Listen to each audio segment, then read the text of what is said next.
it's time to upgrade my coffee game. This Keurig has served me well the past 2 months with the K-Cups that were stocked up fully on board.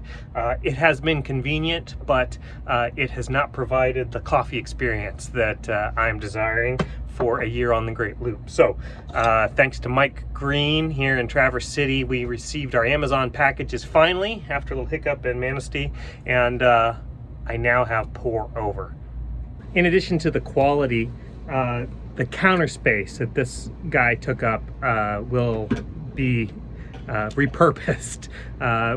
Counter space is at a premium in our galley, and so having this big footprint just for making coffee, and its height didn't allow it to be shoved underneath the cabinet. So looking forward to having the extra counter space.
I think we can do better.